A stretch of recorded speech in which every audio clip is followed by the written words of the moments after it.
This is White Coat Investor podcast number 167. You need a budget. We're recording this. Let's see. It's now July 7th. This is going to be running on July 16th. So welcome back.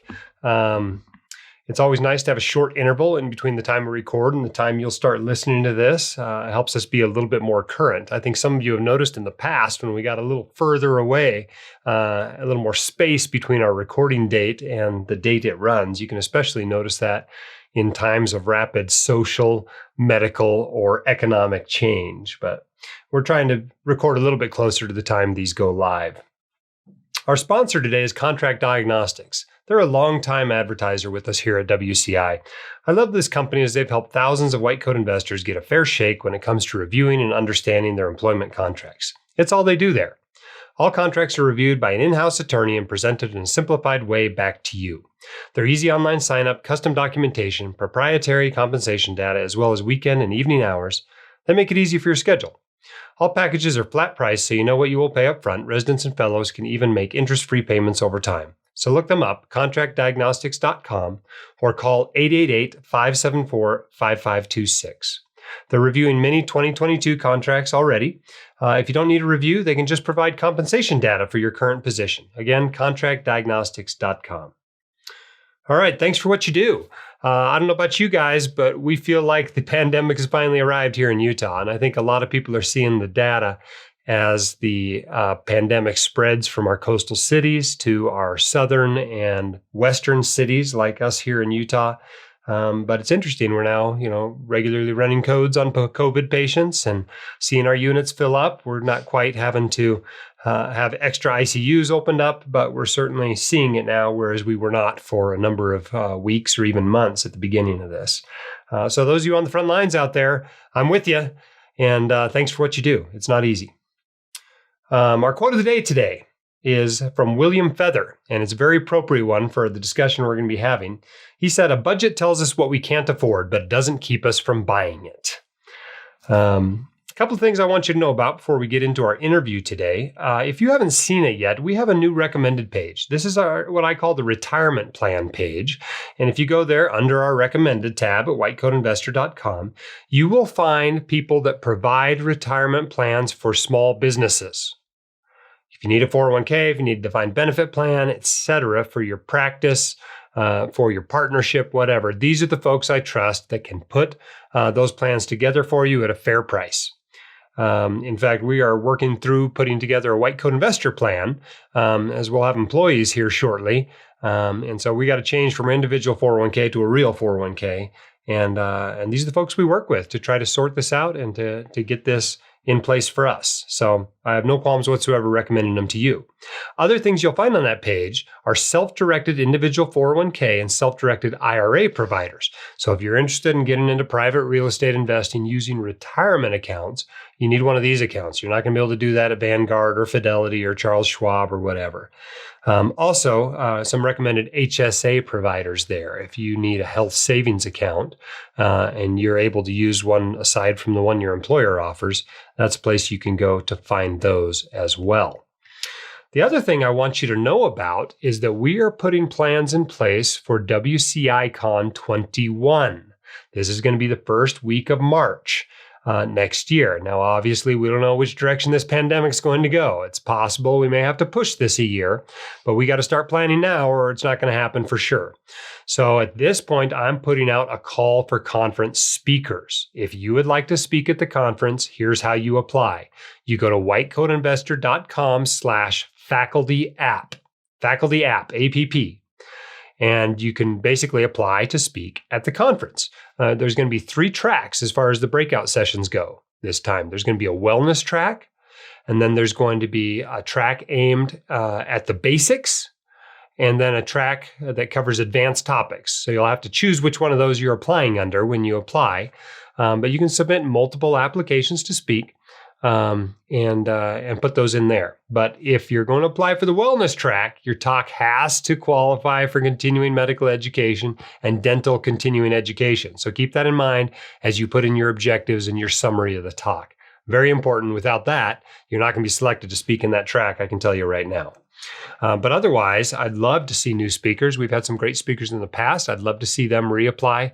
And hopefully the decision of who to speak at the conference is going to be even harder than it was last time, which was no small feat.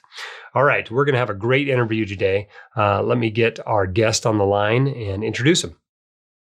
All right, our special guest today is Jesse Mecham, entrepreneur of great fame here in Utah. Yeah. You may or may not recognize the name, but I bet you recognize the company. You Need a Budget, which is one of the greatest budgeting app companies in the world. And so I'm excited to have Jesse here on the podcast. Welcome to the podcast. Thank you. Thanks for having me. I appreciate it. So, Jesse, we went to the same college and we actually live and work near each other. You were a few years behind me in school. But let's start with just kind of introducing you to the listeners. So let's talk a little bit about you and your story. Can you kind of start at the beginning, taking us through your upbringing and especially how that shaped your views on money today? Yeah. I mean, if you want to go back pretty early on the money side, I remember when I was 14, I grew up middle class and my dad, he was an attorney and he was listening to this guy on the radio who was pretty out there, named Dave Ramsey, who had just kind of gotten started. And he's like, he's got this book, you should read it. And so I remember reading, I think it was Financial Peace University as like a 14-year-old kid. And just like, oh yeah, this makes sense. This makes sense. And then he gave me, he saw that I liked that when he gave me The Millionaire Next Door. And I remember learning like, okay, Ford F-150, that makes sense, like that kind of a thing. And he gave me The Richest Man in Babylon. And so he would just kind of like spoon feed me these books. And I took to it. I always liked the topic, but only as much as a high school kid's going to like it. But I remember distinctly at one point, I was making money and I was going out with friends and doing all that stuff you do, part-time money or whatever. And I remember thinking, man, I'm kind of spending a lot of money. And so I made in whatever word processing situation we had at home. This would have been like 95 or 6. I put like a column for date, description, and then amount. And I would write, hand write. I spent this here. I spent this at Taco Bell. I spent this here. And I remember a few months in that I started spending less and less money because I didn't want to write down that I had spent the money. And, it was all discretionary. So you have to take that for a grain of salt. Like this is a kid with just only discretionary money, but it had a lasting impact on me, that experience of just recognizing, oh, the more aware I am, the more my money kind of tends to stay with me longer. And I think that's never gone away, that lesson. So that's kind of the early stages. As far as starting YNAB, that just started because my wife and I were broke student newlyweds, and I needed to make some extra money. And I thought maybe people would buy this spreadsheet that my new wife and I have been using for a year. Maybe they would buy it and we could like have it pay rent, if it could just pay rent. So that was my grand vision for YNAB at the time, was let's just make rent, and become a CPA and become a partner and live the life. And none of that happened except YNAB stuck around. So tell me about that. You're in college at this point. What year in college were you? Yeah, I was, let's see, it would have been 2004. So I think I was going to kick off my senior year, and I had a 5-year master's degree program. So I would have had, I think 2 years. Yeah, I would have had 2 years left in school. I finished up in 2006 with a master's degree in accounting and got my CPA license. Went off and worked for a big accounting firm in Dallas, Texas. And we had 2 little kids at the time, little kids, like 2 and 0 little kids. And the whole time I'm working as an accountant and learning the ropes there and trying to do my best there, but they're having me work 80 hours a week, which is normal. It's not like that's crazy. Like that's kind of standard fare as you're a staff accountant. But I would, between 4 and 5 a.m., I would work on YNAB. And I got it to a point, we got rid of the spreadsheet. We built standalone, at the time, it was desktop software. There was no concept of apps or anything, or even phones that could do that. But we had built some separate software, and I was actually making more money from YNAB than I was as an accountant. And I was working about 5 hours a week on YNAB and 80 on the accounting thing. So, to be honest, I'm so risk averse. It still took me a while to convince myself I could support myself with something of my own, but I finally convinced myself, and Julie was on board with it. And so we jumped ship 10 months into my illustrious accounting career and just started working on YNAB. YNAB, for those who haven't made the connection, is you need a budget. So how big is it now? How many people do you have working for you? I just posted in Slack, I just posted a message to everyone, and it said there were 122 people that this message will go to. So 122 people. That's pretty awesome. 122 people. How does that feel to know you're putting food on the table for 122 families? I think I wouldn't even say it's that. Like, they work so hard. Like, they're doing all the work. I used to say, I used to kind of jokingly be like, yeah, we have X number, we have 50 people, but I really wish it were only 5. And I used to say that, and then I'd be lying if I said I didn't just love where we're at. And I love our team. We're adding new team members. There are probably 30 team members that I've never met in person. We're an all remote company. So that's different and new. And my role has changed and evolved to where I'm kind of more leader and less like in the trenches. And that's a little odd for me, but man, I just love the team. They care about people actually making changes to their money, like actual behavior change. It's fun to watch it kind of all unfold. Awesome. Now, you may or may not remember, and we talked about this just before we started recording, but we met before. We shared a dinner together with Mr. Money Mustache at FinCon in 2013. You bought me dinner, so thank you for dinner. You are very welcome. Whether you remember that or not, but it was a really interesting dinner because it's a couple of financial bloggers, right, including perhaps the cheapest one in the blogosphere, right, yes, with Mr. Money Mustache. And somebody who is literally an expert at budgeting, having this very nice dinner, and it was quite a memorable experience for me, because it was also when I met Pete, when I met Mr. Money Mustache, and so it was a pretty wild dinner just to realize that the personality you see on his page is exactly who he is in real life. That is him. There's no faking it. That's what I love about Pete is he's the real deal. Like, you just get the real thing every time. It's, sometimes people will associate like budgeting with not ever having a nice dinner out. And so you have to kind of fix that for people. Like, it's just about being intentional, about caring, about knowing what you care about and then putting your money behind those things. So I've had that happen before where people are like, oh, this is kind of nice for, a budgeting CEO. And I said, I only like the fine things in life. So, that's why I budget. That's exactly right. Exactly. Yeah. Exactly. Now, you're an accountant by training, not necessarily a tech wizard. How did you bridge that gap? Yeah. A lot of the DIY stuff. You just learn by doing, and I would say learn by doing a lot more than learn by reading about doing. And so I think I have a bias toward action, and that I think that's the best teacher. And so a lot of it, what I did early on was just kind of roll my own, do my own thing. I mean, I launched with a spreadsheet. Anyone can build a spreadsheet. It doesn't take any kind of programming skills. But you also, as you do, you also learn quickly what your limits are and what your natural strengths are. And so it was pretty easy for me to bring on Taylor, who built the original software. And he's now, he's our CTO. And he's the technical wizard. I mean, a genius, truly a genius. And so he'll always dumb it down for me enough to explain, how things are going and why this or that. And then we have designers that just can approach problems from such new and fresh ways where I get tunnel vision, and they're so good at like coming up with an idea, working on it for an hour, and then just scrapping it and being like, no, let's try this. Where I just get so beholden to this idea. It's impressive how professional they are and the level of craft people bring. So you hire out for where you have lots of gaps, and you just make sure that you make it a great place to work, and then great work comes out of it as well.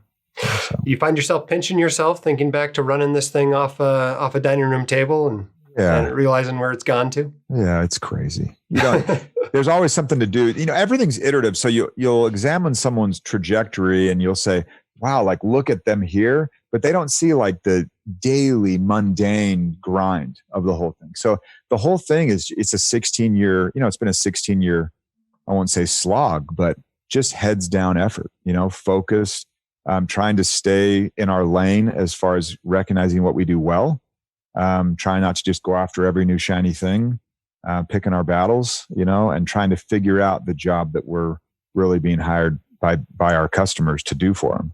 And you just stay in there and find your groove and don't get distracted. And it works after, 16 years. Yeah. So. Yeah, 16 years to become an overnight success, right? Exactly. Yeah. Exactly. So, budgeting is not something that very many people are passionate about. But in order to become a successful entrepreneur, you really do need to have at least some passion about your subject, about your company, about what it does. Oh, yeah. Why do you feel so passionately about budgeting? That's a killer question. I don't like waste. So I don't like wasting a quart Ziploc bag. Like if it's kind of clean still, I'm like, rinse that, dry it out. Like we'll use it again. So like there's a bit of me, and maybe I grew up like with my parents, just like we don't waste stuff. And so there's that where I see money as a representation of your effort. That's it. You're just swapping currency. So if time is currency, if effort is currency, you see these people just pour their hearts and souls into their work, their career, medical training. Like you see people that just pour into like, okay, I'm going to do 12 more years of school and live a life that very few can pull off. And then that's converted, all of that effort, like almost superhuman effort, is converted into $1, and people are like, whatever. And you're like, what happened here between this conversion of one currency to another, where you're like, you would never waste a moment of your time. But now when your time has been converted to $1, you're just like, I don't even care. Oh, I'm not a money person. You're like, what? What do you mean money person? Like you're just a person, like that needs to align effort with things. So I think it inherently goes back to like this optimizer in me. I want things to be used well. And I see people being really careful with their time and then throwing their money, figuratively out the window. And it bothers me really bad. I assume you have a chief financial officer at your company. Is that a hard job working with you? Well, okay. I'll take your assumption a little bit further. I am still the chief financial officer. I still do the books, and that probably would be a hard job because, I'm always kind of like, well, wait, how much was that? How much would that cost? And, I tell the team, like I've hired a bunch of budgeters, a lot of them they were formerly and still are users of YNAB, and then they fall in love with what they've seen in their own life. They want to share that with other people, and then they're great hires. So we have all these people that are naturally budgeters. And I tell them, when you spend company money, it's not like you're taking a Christmas present from Faye, my 4-year-old little girl. But I don't mind that you think that for a moment, so like there's a little bit of, hey, recognize like, the money needs to be used appropriately. And you can take that too far where you're really pinching a penny and dollars are falling out of your pocket in some other way. But I do appreciate the sentiment of the team. They treat my money, the business money, probably more carefully than they treat their own. And that says a lot to just their level of care, but yeah, it'd be hard to be a CFO under me.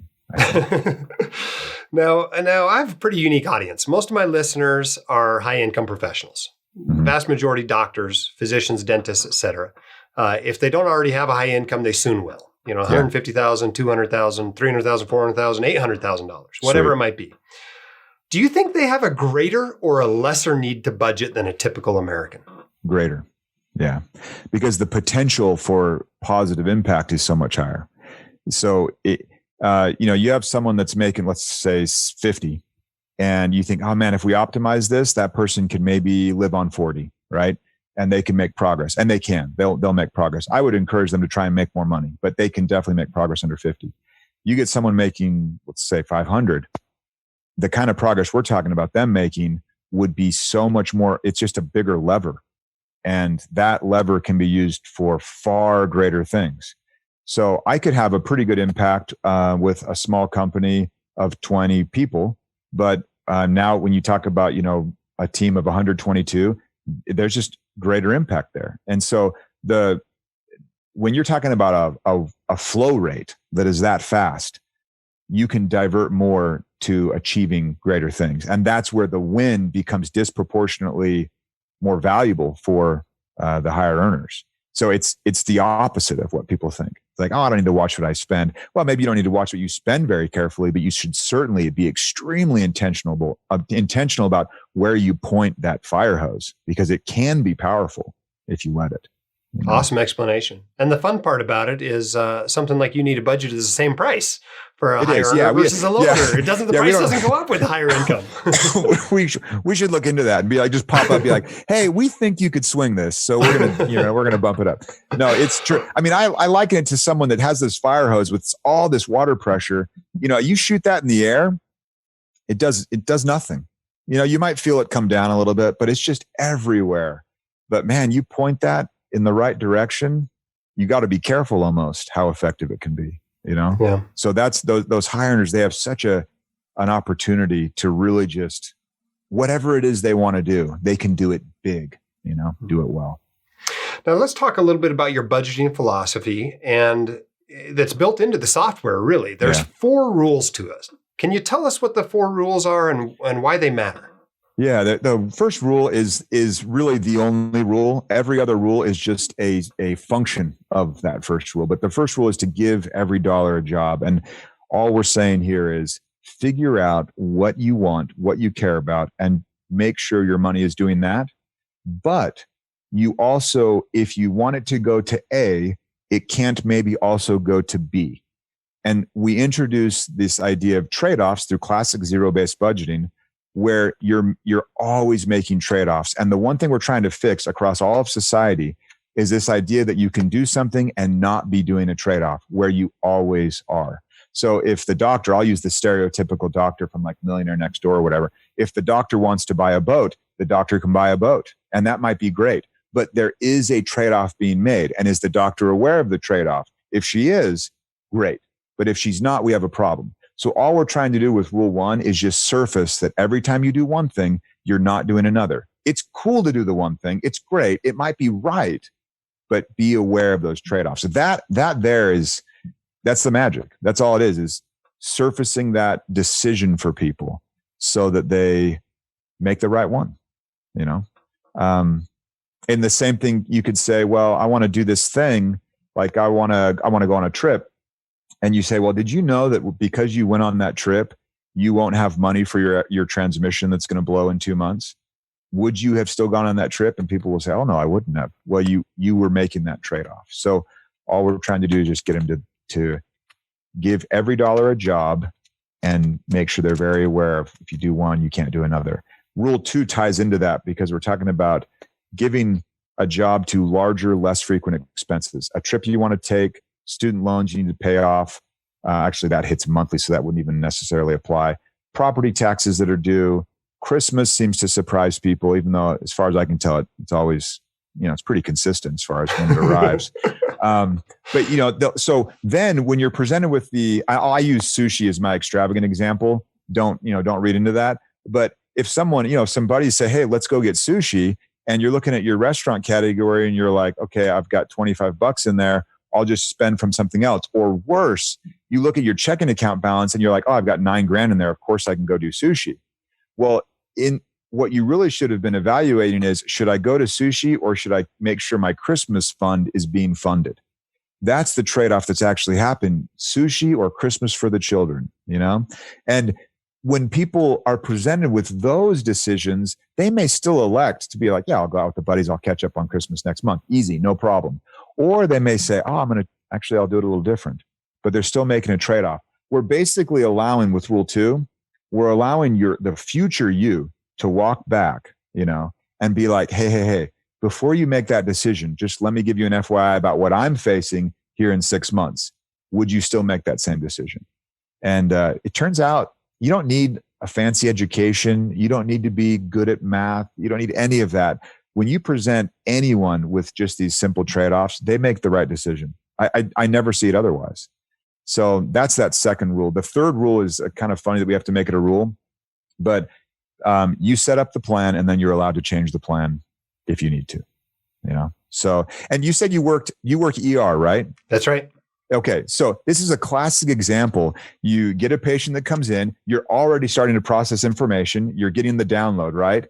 And then based on any new information that pops up, you change your plan. Can you imagine how bad care would be? And here, we're recording this during this time of crazy medical situations. And we've noticed how they're starting to change their approach to treating COVID patients based on what we learned earlier. Imagine a doctor that was just like, no, I had a plan going in. I don't care about anything new we've learned. This is what, we'd be bloodletting still, like we are always taking new information and changing our approach. And we have to do the same with our plan with our money, So if you have this plan and you've put your heart and soul into it and you think it's great, and then you find out you're going to be hosting, your family for 2 weeks unexpectedly, you need to move money into groceries or whatever. But we can't be beholden to this idea that like once it's decided upon, it can't be changed. It's horrible in medical care, and it'd be horrible in budgeting as well. The final rule really quickly is just, we want to get everyone away from the paycheck to paycheck cycle. We want you to start spending money that you earned at least 30 days ago. Just get away from that edge. And with your audience, you probably aren't dealing with that too much. I wish that were true. Yeah. But although they could probably walk away easier from the edge than others might be able to with just a few behavior tweaks. But yeah, you want to get to where you're, money you earned, that check was cut to you 45, 60 days ago. Just get away from the edge. You sleep better, your stress level's lower, you make better decisions. It's a better environment overall. I found this useful in my budget that I actually spend last month's income, save, whatever. And so that way I don't have to worry about what's coming in this month. That's not what I'm spending. Just being 30 days before just makes the process much easier because it's already set. You already know what you made. Absolutely. And so now you can work on the spending side. And I it's so obvious when you write it down, but I don't think most people think about that. Spend last month's income, not this month's income. Well, and the problem with, probably a lot of listeners are on variable incomes, depending on what kind of work they had. And you can't budget an income you don't know where the number is. What happens is people will have a high month and they'll be like, man, I'm rich. And then they'll have a low month and they're like, shoot. All we want to do is just get to where if you're on a highly volatile income, you just need to have more padding, period, because there's some volatility there. And then always just budget money that you actually have in your hand. It's actually in the checking account, whether it's $30 or $30,000. We start people at the same spot. What does that money and that money only need to do again? And they'll be like, oh, well, on Friday I'm paid. It's like, no, stop. Just this money. We have to introduce the idea, foreign as it sounds, that we run out of money. We have to. So if you're always saying, well, I will earn this, you're never letting yourself run out of it. And when you don't run out, then you aren't forced to start doing those trade-offs. And that's what we need to happen. We have to have the trade-offs start to surface. So only ever budget money you have. Anyone that's listening now, look at your checking account balance, be like, there it is. What does that money need to do? When new money comes in, whether it's tomorrow or in 3 days or in 3 months, same process again. What does this money need to do before you're paid again? It removes all of that ambiguity around like, oh, I think I'll do this. Oh, I have this procedure lined up. Okay, this or that, I get paid. And it's like, no. Just spend money you made last month. It's perfect. So to recap, the 4 rules are: give every dollar a job to do, break up your larger, less frequent expenses into manageable monthly bills, change the budget if you need to, and only spend money that's at least 30 days old. There you go. Yeah, Genius. Perfect. Genius. Yeah. Genius and so patently obvious at the same time. So obvious it's hard to patent, probably. Yeah, there you go. All right. Well, let's move into some of the hard questions, right? Because this is what goes into people's heads. Why is You Need a Budget better than Mint? A lot of people talk about, well, I got Mint. Why wouldn't I just use that? What's the advantage of You Need a Budget over that? Do you remember that? Did you ever see that movie with Tom Cruise where they could predict the future? Oh, I love that movie. Minority Report. Yes, thank you. Minority Report. With the precogs. Yes. The precogs. They were weird. There was something weird there. But that movie was kind of dystopian, cool. And, you'd get put in prison for something you were going to do or whatever. And then you also have like classic CSI crime stuff where at the beginning of every episode, it's like, we have a body And then the whole rest of the time is what happened? Why was this person dead? Mint is the CSI situation. Mint is like, you look and you're like, okay, honey, we have a dead body here, which is your finances for the month. Like, what happened? And you'll look back and you'll be like, oh, we overspent on this. Oh, we did that. Oh, we did this. And you can come up with an explanation. And especially like armchair quarterbacking with retrospective glasses on, like everyone can do that. Like you and I can explain all kinds of things, just looking back with that hindsight. We at YNAB, we're trying to do the Minority Report thing. We're trying to prevent the corpse from appearing, right? We're trying to prevent the death. And so all we're saying is, well, let's just like look ahead and plan what our money will do. So instead of saying, oh, we shouldn't have spent this much on restaurants, all we're doing is saying, what should we? Or better yet, I hate the word should, because it sounds like you have some obligation to spend more or less at a restaurant or whatever. But what do we want to spend at restaurants? One is looking in the rearview mirror, kind of examining how that all happened. And another one is looking forward and mapping where you want to go. Mint is excellent at gathering that data and having you look back. And then, there's another side of it too. If you're using Mint, and it's a great product. Like it does the job it's supposed to do of giving you kind of an all-in-one dashboard, but you are also the product for Mint. And you just have to be kind of eyes wide open with that. And it's like, you're the product with Facebook, with Mint, with a lot of companies that have, monetized data in that way. And it's a business model that works. And I think consumers are learning and going in more eyes wide open than they used to in that regard. But at YNAB, we don't touch data at all. The only way we make money is when you pay us, $84 a year. So in that way, I like that you and I can have this arm's length transaction where you know how I make money and I know that you like what I'm giving you. Without any kind of sneaky like, hey, I hope you care about your finances, but also try this credit card. That just is always, it's misaligned for what we're trying to do. It's almost like a fee-only advisor in the financial advisory space. Yeah, exactly. It's cleaner. It's like, this is how you make money. So now I feel like you have my best interests, at heart. Yeah. So another question people ask is you read a Dave Ramsey book when you were a teenager. Dave Ramsey's got a budget program, an app. He calls it Every Dollar. Mm-hmm. Why is you need a budget better than that? I think we have a better product. Like I think we have a better, design wise, and I could go really into details, but I haven't spent a lot of time in when they launched a couple of years ago, I checked it out and everything, and it was pretty cool.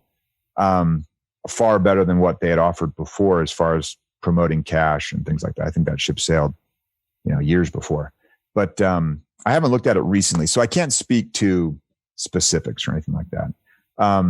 But we are obsessively focused on that product experience, and I think we nail it from a workflow perspective. From you don't want things tedious, you want them to add value. So there are times where we want awareness, but we don't want tedium.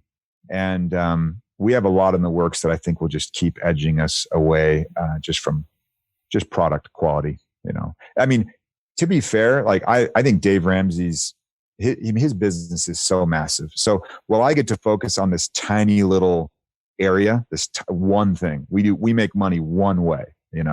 He's got so much going on. I think product superiority comes a lot from just rabid focus on one thing. From the very top all the way down. So, but everyone's got to kind of run trials, and maybe you might like something about it more. So it's really up to each individual. So I don't mind bagging on on Intuit because they're so huge, but everyone's got to try these out and see. There's room in the market for several players for sure. So. Now, when you got started, you just made your own spreadsheet. Yeah. Why should somebody use your app instead of just making their own spreadsheet? Well, here's one. We talked about these high income earners that are possibly listening, and like let's just think through like what the value of an hour is worth, and just ask yourself if you want to spend 40 hours building the spreadsheet and then maintaining it, and if you do, and it's the same way I like growing my own food, even though it's not economical, right? But I get some other intangible benefit from it and possibly superior nutrition. And someone might get that from building their own spreadsheet. So if that kind of like scratches an itch for you, go for it. And especially if you've already built one and it's working for you and you're hitting your goals and you're in this state where you're like, man, I can't believe how well I'm doing financially, then by all means, like stick with the spreadsheet. But if you're kind of saying like, God, I hate having to tinker with this, or man, my partner won't ever give my spreadsheet the time of day because your spreadsheet's horrible, but you don't think so, but everyone else knows it, but won't tell you.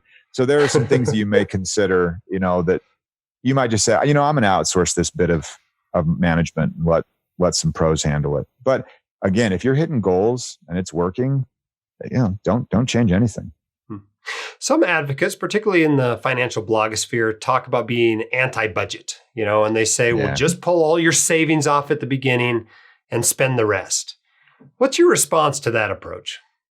Yeah, that's just a really simple budget. That's all it is. They're just basically saying, I'm comfortable with really grobe categorization.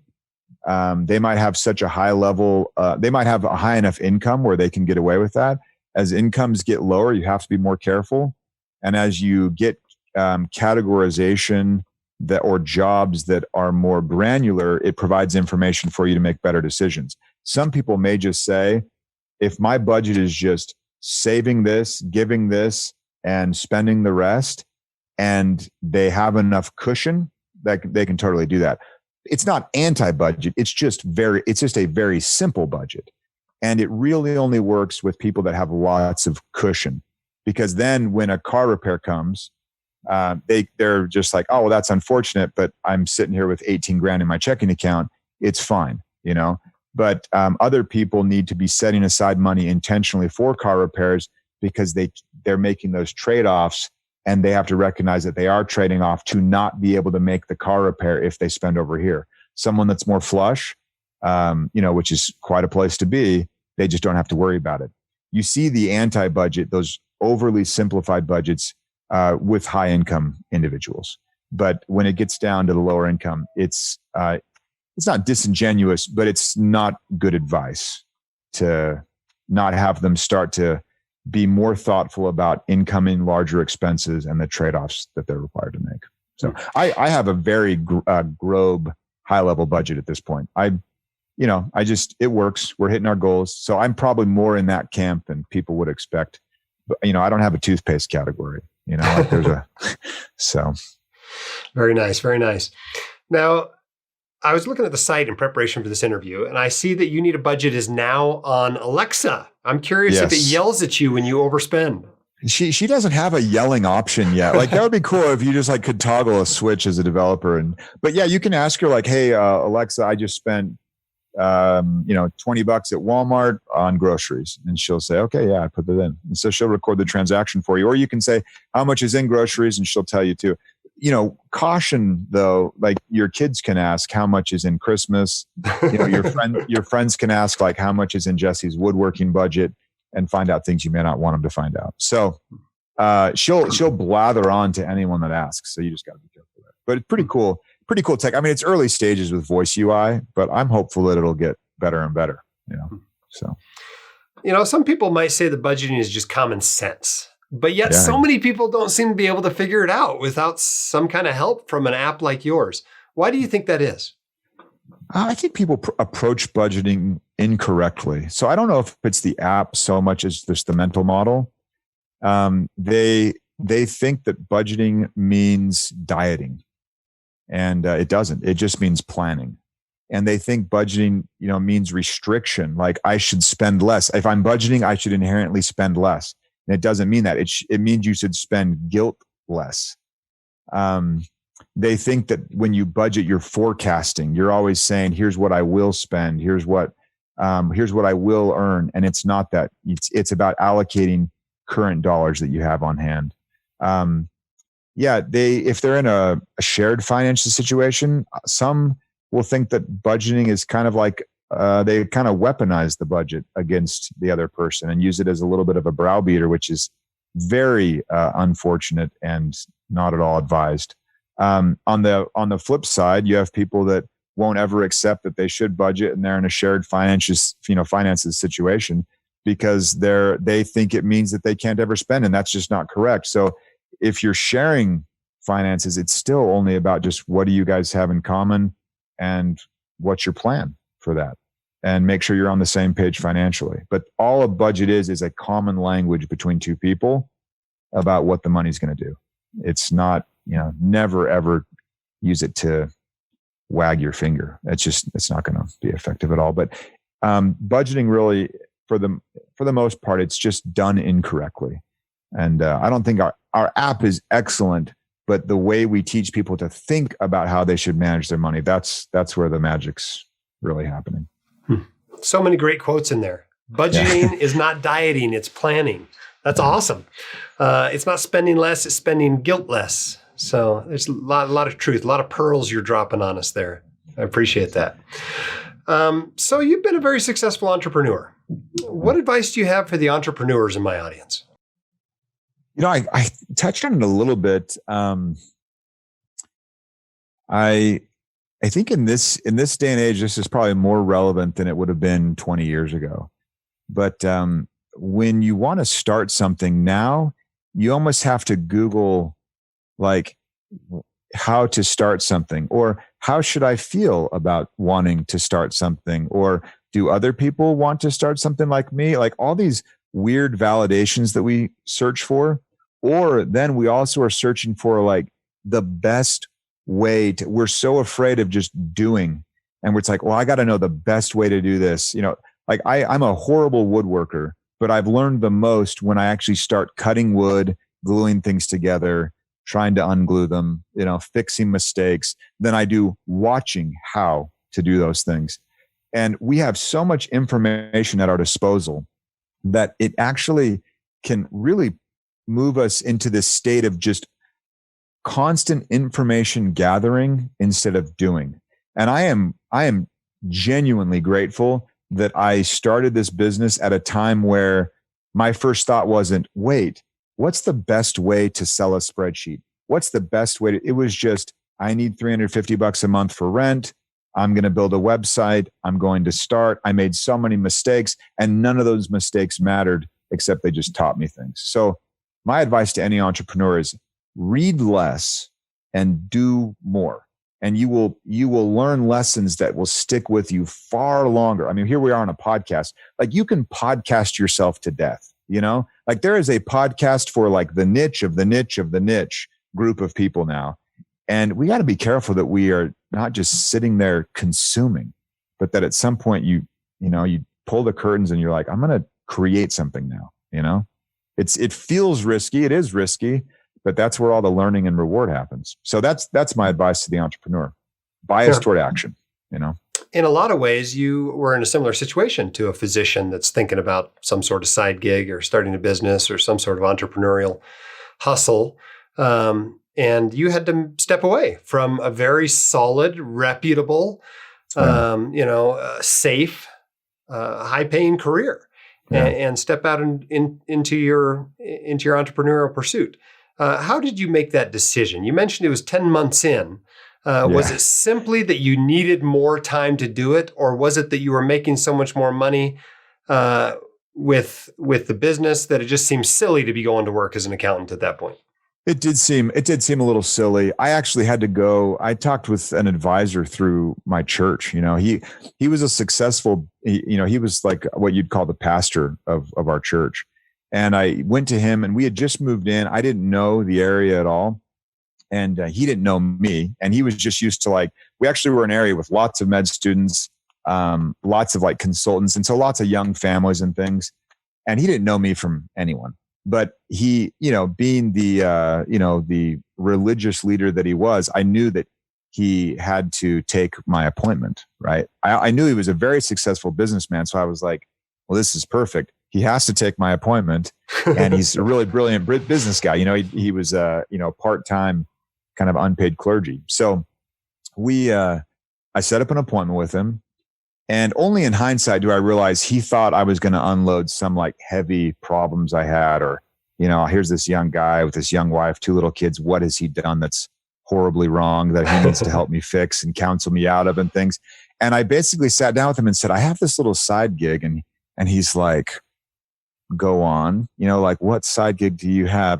This is back when, marijuana was much, much less legal than it is now. So he might've been thinking, okay, is it this kind of a deal? And then my next line was, and it's making pretty good money. And so I'm sure he's just like, oh no, what's the deal? But I basically just started talking to him about this software, and And his face just totally morphed from like somber counselor of moral things to like business consultant, so happy that things were actually going well for me. And he had, this is a long way to get to this answer. He asked a few really interesting questions that I've always found instructive. He said, do you have any debt? And, because I was like, I'm making double what I make at my accounting job. I'm making on this side gig. And I work 80 hours at the accounting job. So this was the quick math. And he's like, do you have any debt? I said, no, I'm renting an apartment. He said, do you have any kids? And I said, yeah. And he says, how old are your kids? I said, they're 2 and 0. So he's like, okay. And then he said, would your wife be on board if you were to do this? And I said, yeah. And then to him, it's like, you have no debt, meaning you're living within your means, which means it's essentially risk-free, right? These little kids, you can do anything you want with them. They're super resilient. They have all they care about is that you play with them, right? So there's no tie in there. There's no risk from the kids. And I've got a wife that's on board, And so he knew that I was on the same page in that regard, which was important. And once those 3 things were checked for him, he was like, well, you'd be an idiot not to. He didn't say it exactly like that. It was just like, man, go, do it. You have nothing to lose. And it took someone else telling me that for me to realize how hyper conservative I was being. I could always fall back and go get another accounting job. Always. Well, functionally always. And, but this was an opportunity where I had no risk. And because we were living within our means, we were living off of my accounting salary while earning double my accounting salary on this side gig. So we're functionally living on, call it 33% of our income. And because we had built up that living gap that, where we have these means, suddenly you could jump at an opportunity. If you have someone living, I don't care whether they're making $1 million or $100,000 or whatever. If you have someone living right on the edge where they have no means, right? I mean, they're consuming every bit of it. They have opportunities that they don't even recognize because they can't even entertain them. It's the same reason that you and I, perhaps I don't get a letter or a phone call from someone saying, hey, we're looking for investors. Minimum buy-in is $80 million. Would you be interested? I never get those calls, ever. But there are people that get those phone calls. Why? Because they have $80 million. I do get phone calls around much smaller investment opportunities. And 20 years ago, I wouldn't have gotten those phone calls. So these opportunities that we have are only ever available if we're living on less than we earn. And as poor and trite as that sounds, it is the only way things work. And I am so glad that back at that time, we were living well within our means. So we could recognize the opportunity. I could get a little kick in the pants to actually do it. And we could go for it. But awesome. Everyone has to recognize, even if you don't know what you want to do yet, until you're living well within your means, you won't even see the opportunities that are there. You have to create that situation first. Cool. Well, we better wrap up here soon. But you've got the ear of 30,000 listeners here, mostly high-income professionals, majority physicians and dentists. What have we not covered today that you think they need to know? Oh man, we've covered I feel like I've blathered on pretty solidly, Okay, here's like one out of left field, right? In my master's degree, education, we had a class on fraud, and I'm gonna go completely different direction than what anyone might have anticipated. But in my fraud class, we learned all about how you perpetrate fraud in business and how you prevent it. And one thing that really stuck out to me, and this is probably why I'm still the CFO of my business, one thing that really stuck out to me was how common fraud is in very, pretty small businesses. So I would give just not caution like you have to be super cynical or very wary, but you need to make sure in every business, because you mentioned dentists, which triggered me. Dentists are the most stolen from group across all small businesses. It's a fact. It's not like this is not hyperbole. And I imagine other professionals in similar situations experience close to the same thing. Here's a little tip. You have to make sure when you're talking about your assets and essentially cash, things like cash, gift cards, spending access, credit cards, things like that. you need to make sure that you have separated the authorization of spending from the recording of that spending in your books and from the actual possession of that resource. It's called the ARC: authorization, recording, and custody. If you own if you have a pile of gold, one person is allowed to spend the gold, one person actually has access to the vault of gold, and another person records how much is spent. If you have one person that does two of those, you have a potential, not necessarily a given, but a potential for fraud. So this is not at all about budgeting, but when you'd say that, that class was both highly entertaining, highly fascinating, and very scary for a lot of professionals that, with the best of intentions, they delegate many responsibilities. And you can put a person, and this sounds like I don't believe in humanity when I really do, but you can put a person in such a situation where they have incentive and opportunity to slowly start to let things slide from a financial controls basis, and it spirals wickedly out of control. And then what happens is you have your heart broken because you trusted that person. You fire them.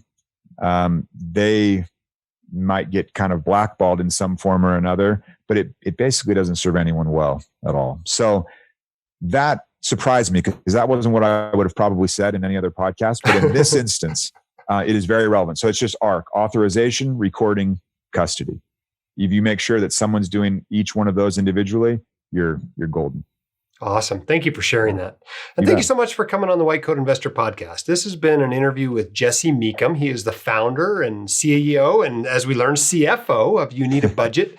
If you need some help with your budget, if you need to get control of your spending, you can get his help at youneedabudget.com. For just $84 a year, you can get your hands on this pretty sweet app software. It's even on Alexa, and it will teach you how to generate that means that allows you to have choices in your life. Thank you so much, Jesse, for being on the podcast, and I appreciate all that you've done. Well, that was awesome. I really enjoyed that interview, not only from the budgeting perspective, but also just from the entrepreneurial perspective. I think it's really fascinating to interview entrepreneurs and see what their story is. I hope that's helpful to you, to talk about basics like budgeting. I mean, I'm surprised how many doctors I run into that are living hand to mouth, that basically are spending that month's paycheck. And yes, they've got a few tens of thousands of dollars in a retirement account, and they've got some home equity, and maybe they've got a boat or something. You know, they've got some wealth, but they're really not building it very quickly. And the main reason is they're just spending everything they earn. So whatever it takes, whether you want to do it using a spreadsheet or, using paper and pencil and envelopes with cash in them, or a budgeting app like You Need a Budget, figure it out and live on a budget. In a lot of ways, a budget is training wheels. Once you live on it for a while, you train yourself to spend less. And then you find that you don't actually need the budget. And I think that's a common situation for financially successful doctors. As Jesse mentioned, we do or should have a lot more fluff in there. There's a lot more gap between what we're earning and what we absolutely have to spend each month. And so find that, sort that out. Until you solve that, it doesn't really matter how you're investing your money. If there's no money to invest, you're not going to be successful. I had to laugh when he was talking about washing Ziploc bags, because I tease Cindy all the time. Cindy's my podcast assistant. So as soon as he said that, she rose up over the computer monitor to give me the evil eye, because I give her a hard time about it. I always use this as an example of rewashing and reusing Ziploc bags and drying out paper towels and reusing them and those sorts of things. I don't know that you have to be quite that careful, particularly on a physician income. But the mindset of waste not, want not, I think is pretty useful. This podcast was brought to you by Contract Diagnostics. This is a company that specializes in contract reviews. Specialization is something we can all appreciate here. So again, when you have contract needs, give them a call. They're a long-term sponsor and have helped many thousands of your White Coat Investor colleagues. They'll help you understand your contract and make sure it lines up with your interests. ContractDiagnostics.com, or give them a call at 888-574-5526. Be sure if you need help with retirement plans, HSAs, or self-directed IRAs or 401ks that you check out our recommended page under retirement plans. Thank you for those of you who have left us a 5-star review and told your friends about the podcast. Truly, this grows more and more from your word of mouth than anything else. Keep your head up, your shoulders back. You've got this and we can help. Stay safe out there. I'll see you next time on the White Coat Investor Podcast.